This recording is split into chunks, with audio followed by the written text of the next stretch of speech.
What is up? What is up? What is up, everybody? Can't believe it. 25 episodes. I read somewhere that most people who start a podcast give up after a couple of episodes. I guess since this is kind of like, chapter two or the sequel or whatever you want to call it, shouldn't really pat myself on the back too much for 25. But yeah, it's a little milestone here. And, we got to take a second out of our days to congratulate ourselves for the little milestones. And for anybody who's listening to this, I thank you. You've been with me for a little bit of a journey here, a couple of months worth, right? About 2 months worth of doing this here, 3 episodes a week. And a special little pat on the back and thank you to you guys out there who have listened to all 25 or watched all 25. Some of you guys have commented on all 25. Whew. Dedication, guys. I see it and I thank you for it. And let's get into it, right? Because I guess we got a story to talk about here. Um, you know, I saw some headlines. I saw um, some news stories. I just kind of wanted to, research them, pull up a whole bunch of headlines. I got them here on my phone here, headlines everywhere because we had two championships. It's championship week here. So let me pull up some of these headlines and I'll read them to you. All right. Because I got messages. How come you're not talking about this? I said, okay, I'll talk about it. Headlines. Number one, with two MVPs and a championship, he finds himself in rarefied air. Fair? With two MVPs and now a ring, he is already in the top 5 European imports the NBA has ever seen. Can't really argue with that. Can't really argue with that at all. Can't really argue that. Look out, top 10 NBA player of all time list. You're going to have to make room for this guy now that he has 2 MVPs and a championship. Again, fair. Fair. In winning the ring, this big man put up point and rebound totals not done since Shaq. Also fair. A lot of points, a lot of rebounds. All fair. 2 MVPs, a championship, and a Disney movie not far behind. I mean, it's quite a story, right? It's quite a story. Disney movie wouldn't surprise anybody. And so with all those headlines, right, with all that craziness there, I got some messages. How come I'm not buying Joker right now? And how come I'm not giving any credit? How come I'm not celebrating? How come I'm not telling my audience to get out there and buy Jokic's cards? I haven't really given any kind of credibility to it. And my answer to you guys is pretty simple. The headlines I just read you were all about Giannis. Let that sink in. They were all about Giannis.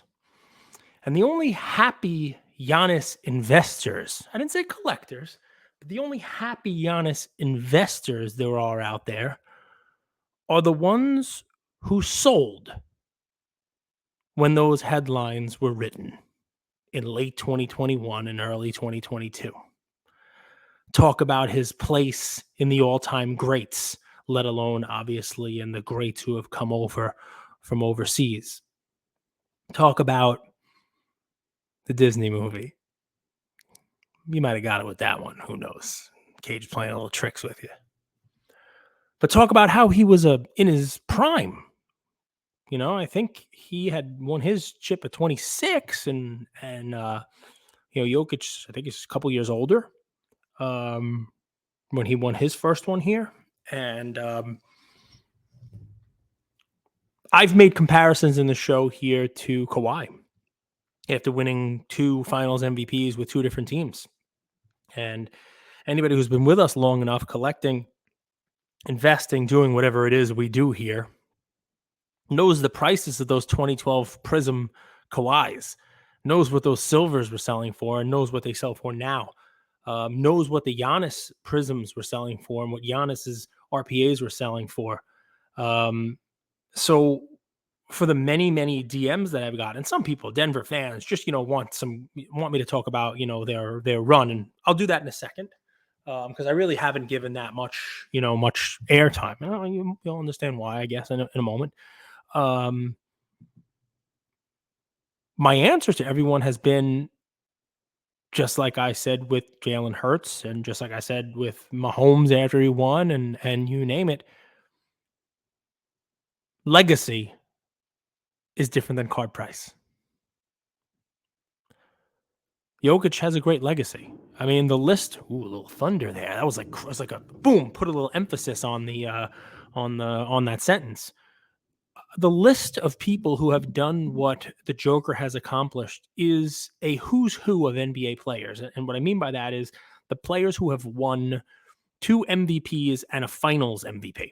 Okay, so that's key. Two MVPs and a Finals MVP, because you got to take Kawhi out of that equation, right? I mean, you don't have the MVP there. So obviously, I've already talked about Giannis because he's won the 2 MVPs and a Finals MVP. All right, you got Joker here, but you ready for the list? I'll go in no order here. Kareem. I mean, I'm sure the Joker would sign up now for a career anywhere like what Kareem had. Point totals, you name it. Jordan, don't have to say much. LeBron, don't have to say much. Wilt, don't have to say much. Magic and Bird. All right. Then you get Giannis. Moses Malone. He's an all-timer. Don't know many people who collect his stuff. There was a time where, there was some craziness, fun stuff going on with his rookie card. And it 10x'd from one auction to a next during the craziness of COVID. Steph and Duncan. That's it. Not even Shaq on that list. Pretty crazy, right? Pretty good company. I think Duncan is a huge ceiling for him. All right. And before we get into the Denver stuff, I'll tell you what my thoughts are on Jokic. Our friends over at Sports Card Nonsense put a good post up. It's just 3 random cards, but one of them happens to be the Prism base rookie card, and it's up around $1,000 now, with a 50% increase in price on that card from when the playoffs started. Again, let me say that 50% increase on the price of that card. We'll have a little sip to that. We'll toast to the Joker. An increase there, a significant increase. And that's not exactly the rarest card in the world. And we've heard some narratives of it's hard to get it out of people's hands. The Jokic collector base is strong. There are a couple of cards that have been up over 100% in price from the beginning of playoffs till now. I think you're seeing your high watermark. I think that the novice collector investor who hasn't been through this cycle a few times already may say, all right, he's got the ring, let's get on his cards now. Whereas the people who were buying his cards were hoping for that ring, hoping for that 3rd MVP this year that didn't come. And some would say it should have, 3rd in a row. This is an exit opportunity for them at a high point. And I believe this is the time to sell his stuff. And I believe if you look at it long term, part of the reason I got so many DMs was because in my story, I posted a couple second clip of the Joker, trying to open a bottle of champagne and not doing, such a great job of it, and, kind of like shaking it out and just walking away. And, he looked almost out of place, which is fine. There's nothing wrong with that. At a party like that, I probably would look out of place. Doesn't mean there's something wrong with me. I'm just not going to get as turned as Aaron Gordon is, I guess. Yeah, you heard it. I got young kids. They teach me the words.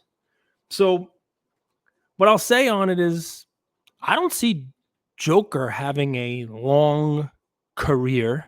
I don't see him having a long prime. And the conversations I had are like, well, what do you mean? He's not reliant on his athleticism. It's not Ja. He's not a high flyer. The guy hardly gets off the ground. And his passing is sublime. That's the stuff that, will age. Okay. So let's break it down. Great player. Has had a 3-year stretch here, which I'm sure will continue into next year, playing at a high level we haven't seen in a very long time.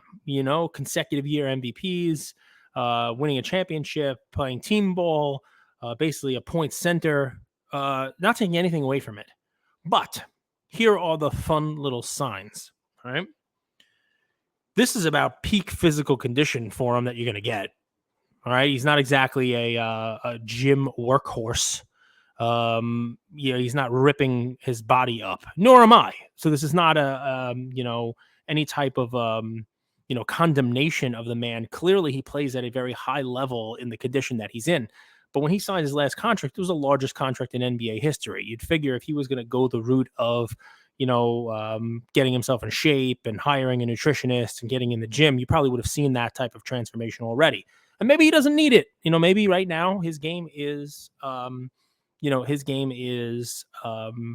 the way that it is. And that's fine. I'll concede that argument. But for him to play and have a lengthy career and build up the counting stats and the legacy, that physical conditioning does come into play. You have to spend the millions of dollars like LeBron has, keeping his body in shape, nutrition, you name it. And we just haven't seen any type of indication of that being a priority for Joker. And that leads me into, I think, the more important part. When he is interviewed, I don't think he cares about that legacy. I don't think he cares about playing for a long time. He strikes me as someone who is making a lot of money, has some goals, is going to succeed, and wants to go home. He doesn't even want to stay here long enough to have the parade on Thursday. He just wants to go home. And asked what he does when he's home, he will tell you he wants to watch hours of Pokemon, which again, not a bad thing. I watch Pokemon with my son. But it leads me to check a couple boxes off in the evidence column, right? The Exhibit A, Exhibit B, Exhibit C, that while this man is playing at a high level now, while he is playing at an elite level now, and that may continue, I don't foresee it continuing for an extended period of time, such that you're going to have legacy numbers like the names that I threw out there for you on that list. The Jordans, the LeBrons, the Magics, the Birds, the Kareems, et cetera, the Tim Duncans even. What you're going to have, I believe, is somebody who is, more likely to have a much higher burning, short-lived flame. All right? There's nothing wrong with that. We love those guys.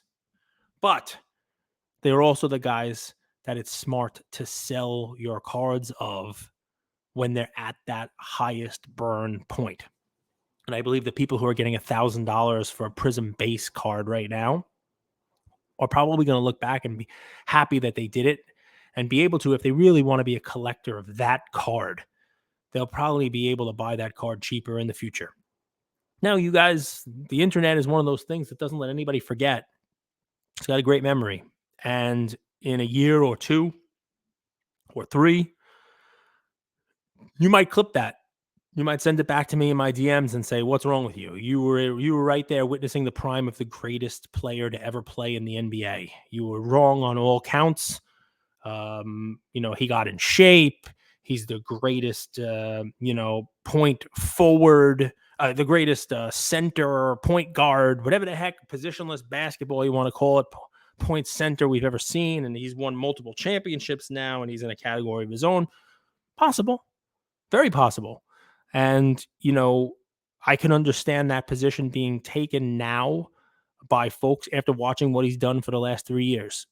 My bet is that you've seen price-wise a lot of success, future success already baked in now after he has this championship, after he has this win. And I don't think you're going to have to wait a year or 2. I think you're going to see in a month or 2 his price start to go down. Not because he's done anything wrong, not because he goes over to Serbia and parties with too many goats. I don't think that's going to happen at all. But I think you're going to start to hear other news. You're going to start to see other sports. You're going to start to see money flow into other things, whether it's baseball playoffs and, rookies like Ellie De La Cruz performing and people wanting to spend their money on that. Or if you're just in the NBA, sphere, it's, people spending their money on the rumors. LeBron to Dallas, Dame to Miami, rejuvenated, storylines, new ones, new teams, you name it, and money rotating that way. And, what we have seen over and over again, and for me to come in and kind of remind folks of this, is that usually this championship, this win, this time is the best time to get out from under your cards. And the smarter folks are the ones who use these moments as exit liquidity. So that's just my Joker take. As far as Denver goes, it's unfair to say, that they had an easy path to the finals. I've never been a fan of that, right? People crapped on the Lakers bubble title, saying it was like a Disney World title. You still had to beat the teams that were put in front of you, right? And it had its own little, craziness, the different rigors, that are out there in not being able to go home and being in a bubble that no one's ever had to face that before. But it seems like every championship, there's going to be something. Giannis won his championship, but he didn't really have to face the best teams and blah, blah, blah. There were some injuries. Basically, if Chris Paul wasn't injured, every team he's been on for the last 10 years should have won the championship. You kind of hear that every year. Pour one out to Chris Paul, currently teamless. Where's he going to go? But I will say this, all right? Denver won. They won pretty easily, and they beat the teams that were put in front of them. I think if you told Denver at the beginning of the playoffs that they would end by beating a Heat team in the finals that had trouble getting through a play-in game and then had to run through a gauntlet of the Bucks and then a 7-game insanity with the Celtics where they were up 3-0, but then had to play 4 more games and ultimately win a game 7 in Boston and then come into the finals. All right. They would tell you that would be an amazing accomplishment. Look at what they were able to do. Look at, they were able to beat it. I think they would sign up for that in a second because if Miami had to run through that gauntlet and Miami had to, go through that, face, history, stare it down with Boston in a game 7, I would think they would sign up for it because they would know that they would be getting a Heat team that was beat down, that was going to be tired, right? That was going to be, put through the ringer and probably not give them too much of a test, right? Add in the fact that their highest scorer in the season, Tyler Hero, or, their 20-point scorer, Tyler Hero, that here he is somebody who, wasn't even going to be playing. Now, layer on to that, what they would sign up for is that in the Western Conference Finals, they would also face a play-in team in the Lakers. Now, I get it, right? I understand, right? The Lakers were, were not really a 7-seed team. They were better than that. They weren't healthy all year. They were, a great team. I get it. I understand. And it's not fair to say, that the Lakers were really a 7 seed and to just say, oh, Denver had it easy because they beat an 8 seed and a 7 seed. That's not what I'm saying. What I am saying, though, is they beat an 8 seed and a 7 seed, right? And they beat Miami in 5 games, a beat up Miami that had just run through the Celtics. Does anybody remember now who, how many games it took the Denver team to beat the Lakers? Anybody remember? Yeah, hopefully you're yelling at your radios or you're yelling at your YouTube. Yeah, they swept them. Why? The Lakers are old. The Lakers were a 7 seed, right? And the Lakers, they had to play the Warriors. Does anybody remember the Lakers and the Warriors? Yeah, another tough team, right? And the Lakers Warriors won 6 games. So here you have LeBron, who's 127 years old, having to go 6 games to take out the Warriors. I know it seems like ancient history. And I'm not, again, I'm not trying to crap on the Denver Nuggets, right? Or maybe I am a little bit. But people came, hey, how come you haven't posted anything? The only thing you posted about Denver was, this, that you're making fun of the Joker. Okay, one, Joker's amazing. He's amazing.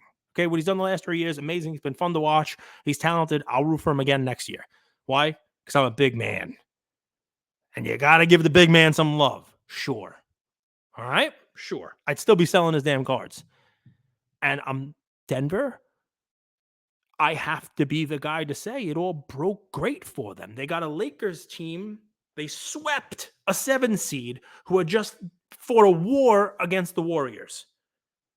They went to 5 games against a Heat team to win a championship. That was an 8 seed. That was the last 2 matchups they had were against play-in teams. Sure, Joker put up some points. Go look at what Giannis did with his 40-point, games in his run. I tell you, I think Giannis's finals performance was more dominant when he won the MVP and he won his championship. Haven't seen him back in the finals since. We haven't seen him win a championship since. So anyway, not going to crap on them too much because, good for them. They went out there and they won, and you can only play the teams that put in front of you. But let's take a second and acknowledge that the teams that were in front of them in the Western Conference Finals and in the finals themselves, I think if you're the Denver Nuggets, you sign up for that, both of those matchups, and you run away laughing. The last piece on this, and I'll give some credit through my DMs to my good friend Ryan Card Collector 2, who when we talked about Joker for a couple seconds after I posted my little story clip there, he reminded me that in the hobby, the big men don't get much love, if any at all. And that there are players like Tim Duncan on that list who if you listen to me, you've heard me talk about Tim Duncan a lot, and I've been wrong about Tim Duncan. I've spent a lot of money on Tim Duncan. I've lost money buying Tim Duncan cards and then now trying to get out of them for exactly this reason. Look at that dude's accomplishments. But one, centers, for the most part, get no hobby love. They just don't. Somebody like Shaq, with all that he accomplished, yeah, we just had a PMG green of Shaq sell for $100 and something thousand. That same card, if it were Michael Jordan, is going to sell for 10 times that. That's usually the multiple. I know Jordan is a tough comparison, but, even somebody like Penny Hardaway probably sells for more, who didn't accomplish anywhere near as much. Or Penny sells for close. You understand what I'm saying? Different, different type of different type of love for the big man in the hobby. So a big thanks to Ryan Card Collector 2 for pointing out Tim Duncan and Shaq for me. And I'm sure again that Joker would love to have as many championships as either one of those guys. He'd probably sign up for it. So there's my episode of I am not joking around. All right. I'm sure I'll get skewered for this the same way I did when I told people to sell Aaron Judge cards, and I was right. Same way when I told people to sell Jalen Hurts cards, and I was right. And I'll be right about this too, which is why I come on here and tell you. Congratulations to the Denver Nuggets and to the fans of that team for winning a championship. If you are holding those cards, my advice, my strongly worded advice to you is I would think about moving some of my inventory of Jamal Murray, Michael Porter Jr., if you're holding his stuff, Aaron Gordon, and our good friend, the Joker. Thanks, everybody. It's another episode. We'll see you again in a couple days.